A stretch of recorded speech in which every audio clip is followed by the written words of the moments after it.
एक बार फिर से स्वागत है आपका अपने यूट्यूब चैनल में। आज की इस वीडियो में हम संविधान के महत्वपूर्ण 10 क्वेश्चन यहाँ पर पढ़ने वाले हैं, जो आने वाले सभी कॉम्पिटिटिव एग्जाम जैसे एनटीपीसी, ग्रुप डी, यूपी लेखपाल, एसएससी सभी के लिए बहुत ही मोस्ट इंपोर्टेंट होने वाले हैं। तो वीडियो को लास्ट तक देखिएगा।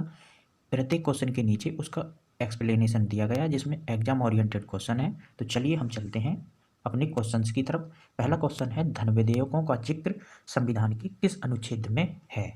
धन विधेयकों का जो संबंध है संविधान के किस अनुच्छेद में है? तो संविधान के अनुच्छेद 110 में धन विधेयकों का जिक्र यहाँ पर किया गया है। तो ऑप्शन ए हमारा यहाँ पर राइट हो जाएगा। तो चलिए हम चलते हैं इसके एक्सप्लेनेशन की तरफ। एक्सप्लेनेशन यहाँ पर बस इतना ही है कि आपको एक जो धन विधेयक है वो आर्टिकल नंबर 10 से रिलेटेड है।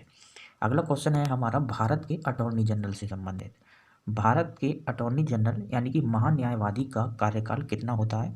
तो भारत के अटॉर्नी जनरल महान्यायवादी का कार्यकाल जितने समय तक राष्ट्रपति चाहता है उतने समय तक होता है। तो डी ऑप्शन यहाँ पर राइट हो जाएगा।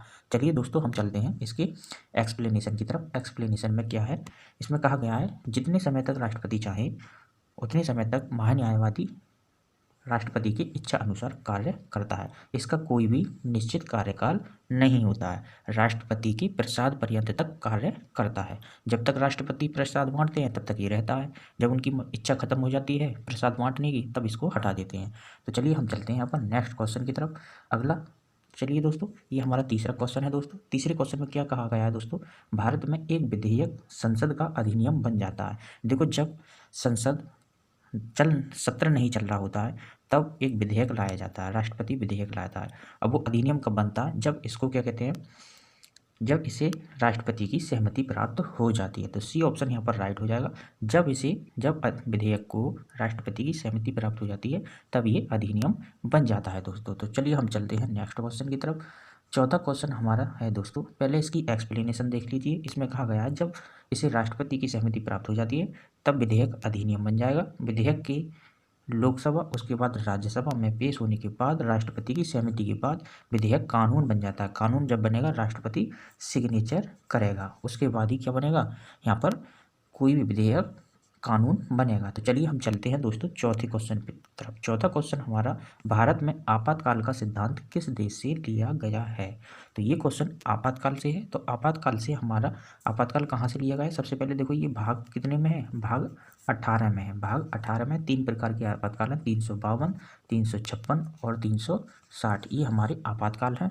ये आर्टिकल हैं 352, 356 और 360। ये किससे रिलेटेड है? आपातकाल से रिलेटेड है। तो ये पूछ रहा है आपातकाल का सिद्धांत किस देश से लिया गया है? तो जर्मनी से हमारा आपातकाल लिया गया है। ऑप्शन ए नंबर हो जाएगा हमारा राइट आंसर हो जाएगा दोस्तों। तो चलिए हम चलते हैं नेक्स्ट क्वेश्चन की तरफ। एक्सप्लेनेशन में क्या है, भारत में आपातकाल का सिद्धांत जर्मनी के संविधान से लिया गया। ये संविधान के भाग 18 में है।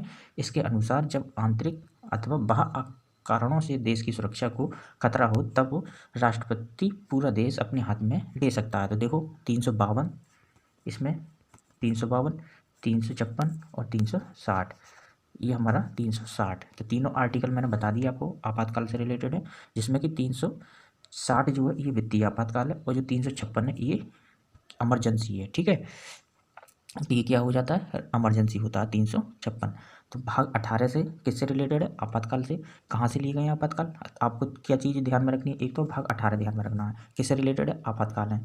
आपातकाल का सिद्धांत कहाँ से लिया है? जर्मनी के संविधान से लिया गया है। ठीक है, तो आपको ये चीज़ यहाँ पर ध्यान में रखनी है। तो चलिए हम चलते हैं दोस्तों अपने नेक्स्ट क्वेश्चन की तरफ। पांचवा क्वेश्चन दोस्तों हमारा हो जाता है, इसमें कहा गया है भारत का उपराष्ट्रपति, ऑप्शन ए राष्ट्रपति द्वारा मनोनीत किया जाता है, ऑप्शन बी राष्ट्रपति सदस्य राज्यसभा सदस्यों द्वारा चुना जाता है, ऑप्शन सी संसद के दोनों सदनों के निर्वाचक मंडल, ये यहाँ पर मंडल है। ठीक है, ये आपको ध्यान में रखना है, ये क्या है, मंडल के सदस्यों द्वारा चुना जाता है। तो यहाँ पर सी ऑप्शन हमारा राइट हो जाएगा।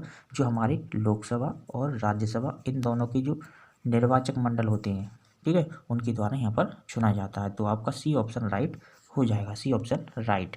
चलिए हम चलते हैं इसके एक्सप्लेनेशन की तरफ। एक्सप्लेनेशन में कहा गया है संसद के दोनों सदनों के सदस्यों के निर्वाचक मंडल के सदस्यों द्वारा चुना जाता है। तो हम चलते हैं अपने नेक्स्ट क्वेश्चन की तरफ। छठा क्वेश्चन हमारा है दोस्तों, भारत के राष्ट्रपति बनने के लिए न्यूनतम आयु पूछ रहा है। क्या पूछ रहा है? मिनिमम आयु, अधिकतम आयु की कोई सीमा नहीं है।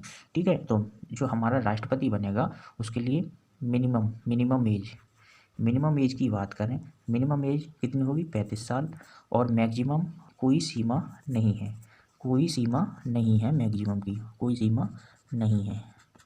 सही है, आपको ध्यान में रखना पड़ेगा, कभी कभार पूछ लेता है राष्ट्रपति के लिए मैक्सिमम आयु कितनी होनी चाहिए, कोई भी सीमा नहीं है, जबकि मिनिमम की सीमा कितनी है 35 साल है। राष्ट्रपति और उपराष्ट्रपति बनने के लिए कितनी आयु चाहिए मिनिमम व्यक्ति को 35 साल। तो आप देख सकते हैं 35 साल, भारत के राष्ट्रपति के रूप में कार्य करने के लिए न्यूनतम आयु 35 साल, उपराष्ट्रपति के रूप में कार्य करने के लिए भी न्यूनतम आयु 35 साल। इसके अलावा राष्ट्रपति पागल या दिवालिया नहीं होना चाहिए। ये क्या है, राष्ट्रपति की योग्यताएं, राष्ट्रपति बनने के लिए योग्यताएं। अगला हम चलते हैं, राज्यसभा के सदस्यों का कार्यकाल कितना होता है। इसमें ये पूछा गया है, ये यहाँ से जो गलत हो गया, ये पूछ रहा है कितना होता है। तो आपको यहाँ पर ध्यान में रखना होगा राज्यसभा के सदस्यों का कार्यकाल कितना होता है। तो देखो, राज्यसभा एक होती है, लोकसभा एक होती है, राज्यसभा। राज्यसभा, लोकसभा का कार्यकाल 5 साल होता है, राज्यसभा का कार्यकाल कोई नहीं होता है, नहीं होता, राज्यसभा का कार्यकाल नहीं होता है, नहीं होता है। ठीक है, इसके सदस्यों का कार्य ध्यान रखना, जब ये क्वेश्चन पूछा जाए दोस्तों तो आपको क्या ध्यान में रखना है, देखना होगा वो राज्यसभा का कार्यकाल पूछ रहा है या राज्यसभा के सदस्यों का। अगर सदस्यों का पूछेगा तो इसका जो कार्यकाल होता है 6 वर्ष होता है सदस्यों का, लेकिन राज्यसभा का कोई कार्यकाल नहीं होता है। इसके 2/3 सदस्य प्रत्येक 2 वर्ष पर क्या होते हैं, रिटायर होते हैं। देखो यहाँ पर दिया गया है, एक्सप्लेनेशन में कहा गया है 6 वर्ष राज्यसभा के सदस्यों का क्या होता है, कार्यकाल होता है। कहा गया है राज्यसभा एक स्थायी सदन है, इसका कार्यकाल अनिश्चित होता है, मतलब इसका कोई कार्यकाल नहीं होता है, अनिश्चित है। इसके 1/3 सदस्य हर 2 वर्ष पर क्या होते हैं, हट जाते हैं। ये क्वेश्चन बहुत आता है, कितने 1/3 सदस्य कितने साल पर, हर 2 साल पर हट जाते हैं। राज्यसभा के सदस्यों का कार्यकाल 6 वर्ष होता है। देखो ठीक है, राज्यसभा के सदस्यों का कार्यकाल होता है, राज्यसभा का कोई कार्यकाल नहीं होता है, ये अनिश्चित होता है। ठीक है, अब हम चलते हैं क्वेश्चन नंबर 8 की तरफ। क्वेश्चन नंबर 8 हमारा है, सुप्रीम कोर्ट और हाई कोर्ट के न्यायाधीशों की सेवानिवृत्ति आयु पूछ रहा है, यानी कि उनकी रिटायरमेंट कितनी एज में हो जाती है। तो देखो यहाँ पर जो सुप्रीम कोर्ट है उनकी जजों की रिटायरमेंट भी 65 साल में, और जबकि हाई कोर्ट जो होती हैं उनकी जजों की रिटायरमेंट 62 वर्ष पर होती है। तो दोस्तों आपको क्वेश्चन अच्छे लग रहे होंगे, एक एक क्वेश्चन एग्जाम ओरिएंटेड है, तो आपको प्रत्येक क्वेश्चन का एक्सप्लेनेशन और सब कुछ देख के जाना है। अब हम पढ़ते हैं यहाँ पर अगला क्वेश्चन, 44वें संविधान संशोधन के बाद कौन सा मौलिक अधिकार हटाया गया था। तो देखो यहाँ पर सी ऑप्शन गायब हो जाएगा, वो मैं आपको ऐड कर देता हूँ, संपत्ति का अधिकार। कौन सा, संपत्ति का अधिकार। ठीक है, ये यहाँ से ऑप्शन डिलीट हो गया, तो मैंने आपको ऐड करके बता दिया है। अब देख लेते हैं, पहला ऑप्शन संघ निर्माण का अधिकार गलत है, विचार और अभिव्यक्ति का अधिकार गलत है, भारत में कहीं भी भ्रमण करने का अधिकार। तो सी ऑप्शन आपका राइट हो जाएगा, संपत्ति का अधिकार 44वें संविधान संशोधन के बाद मौलिक अधिकार से हटा दिया गया था। अब हम पढ़ लेते हैं इसकी एक्सप्लेनेशन। देखो 44 संपत्ति का अधिकार 44वें संविधान संशोधन 1976 द्वारा हटा दिया गया था। संपत्ति के अधिकार को कानूनी अधिकार 1976 में 44वें संविधान संशोधन के तहत बनाया गया था। देखो इसमें क्वेश्चन कई तरीके से पूछता है 44वां संविधान संशोधन कब हुआ था, तो 1976 पहला क्वेश्चन। दूसरा पूछता है संपत्ति का अधिकार कानूनी अधिकार किस संविधान संशोधन से बनाया गया था, तो 44वें संविधान संशोधन 1976 द्वारा। इसमें क्या हुआ था 1976 में, इसमें 2 कानून 19(1)(f) और 31 को हटा दिया गया था। हालांकि ये सुनिश्चित किया गया था कि मौलिक अधिकारों की सूची से संपत्ति को हटाने से अल्पसंख्यकों को उनके चुनाव के शैक्षिक संस्थानों की स्थापना और प्रशासन करने के अधिकार प्रभावित नहीं होंगे। तो चलिए अब चलते हैं हम अपने अगले क्वेश्चन यानी कि लास्ट क्वेश्चन की तरफ। दोस्तों इस क्वेश्चन में कहा गया, यदि किसी केस में संविधान से संबंधित फैसला लेना हो तो वे किस कोर्ट में लिया जाएगा। यदि आपको फैसला लेना है संविधान से संबंधित तो किस कोर्ट में लिया जाएगा, तो वो केवल सुप्रीम कोर्ट में, सुप्रीम कोर्ट हाई कोर्ट दोनों में, केवल हाई कोर्ट में, और डी ऑप्शन सुप्रीम कोर्ट और हाई कोर्ट में से कोई नहीं। तो हमारा ए ऑप्शन हो जाएगा, यहाँ पर संविधान से संबंधित फैसला सुप्रीम कोर्ट में लिया जाता है केवल। तो आई होप आपको ये सभी क्वेश्चन सही लग रहे होंगे। इसकी एक्सप्लेनेशन पढ़ सकते हैं आप, केवल सुप्रीम कोर्ट संविधान संबंधित केसों का निर्णय ले सकता है। तो आई होप सभी के सभी क्वेश्चन बहुत ही मोस्ट इंपॉर्टेंट हैं और आप एक एक क्वेश्चन को पढ़ के जाइएगा। इस वीडियो को PDF में टेलीग्राम ग्रुप में शेयर कर दूंगा। टेलीग्राम ग्रुप का लिंक मैंने डिस्क्रिप्शन में दे रखा है। यदि आप चैनल पर नए हैं तो चैनल को कर दें सब्सक्राइब, वीडियो को कर दें ज़्यादा से ज़्यादा शेयर, जिससे कि हमारी सभी वीडियो की नोटिफिकेशन आप तक पहुँचे सबसे पहले। तो चलिए चलते हैं मिलते हैं अपनी नेक्स्ट वीडियो में, तब तक के लिए जय हिंद, नमस्कार।